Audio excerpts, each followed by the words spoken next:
RJ Kartik की यह story बहुत सुंदर है, तो पूरा इस स्टोरी को सुनिए। ये कहानी एक अमीर पिता के बेटे की, जिसने अपने पापा से कहा कि पापा अगर इस बार मैंने कॉलेज में टॉप कर दिया तो आप मुझे क्या वो महंगी वाली कार दिलाएंगे। पापा ने कहा बात पक्की रही, तुम टॉप करके दिखाओ। लड़के ने बहुत मेहनत की और कॉलेज में टॉप कर दिखाया।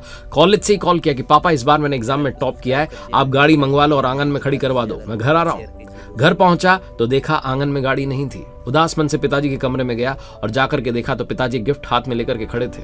उन्होंने वो गिफ्ट बेटे को दिया और कहा बेटा ये तुम्हारे लिए। बेटे ने अनमने मन से उन्हें प्रणाम किया और अपने कमरे में चला गया। गिफ्ट को अनरैप किया तो अंदर रामायण जी थी। उसका दिमाग खराब हो गया कि मांगा क्या था और मिला क्या। घर छोड़ के चला गया, चिट्ठी लिख के चला गया कि पापा अगर आज माँ जिंदा होती तो मेरा मन पसंदीदा गिफ्ट मुझे मिल जाता, लेकिन आप तो मेरी ख्वाहिश पूरी नहीं कर पाए।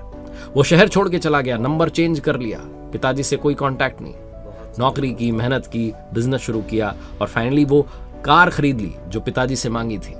जिस दिन वो गाड़ी लेकर के आ गया शोरूम से, घर के बाहर वो गाड़ी खड़ी थी तो सोचने लगा कि क्या इस कार के लिए पिता से रिश्ता तोड़ दिया था, इस कार में रखा ही क्या है। पापा की बहुत याद आई, कॉल किया घर पर तो घर पर नौकर ने कॉल रिसीव किया और कहा कि सेठ जी तो 10 दिन पहले दुनिया छोड़कर चले गए, कह रहे थे मेरा बेटा अगर आए तो उसे बिजनेस सौंप देना, आप घर चले आइए।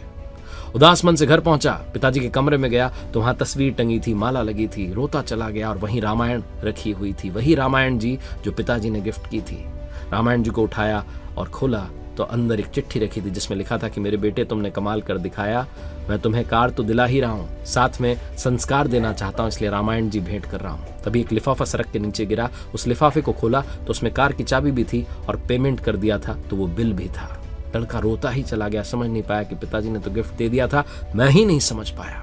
ये कहानी उस पिता की और उस बेटे की नहीं है, आपकी और हमारी है। हमें भी हमारा मनपसंद गिफ्ट मिल जाता है, लेकिन कई बार गिफ्ट पैकिंग दूसरी होती है। ऊपर वाले हमारी हर ख्वाहिश को पूरी करते हैं, भगवान हमें हर वो गिफ्ट देता है जो हम चाहते हैं, लेकिन कई बार पैकिंग दूसरी होती है, हम समझ नहीं पाते और उन्हें कोसने लगते हैं। भगवान के दिए हर गिफ्ट को स्वीकार करना सीखिए, यही जिंदगी का सबसे बड़ा रहस्य है।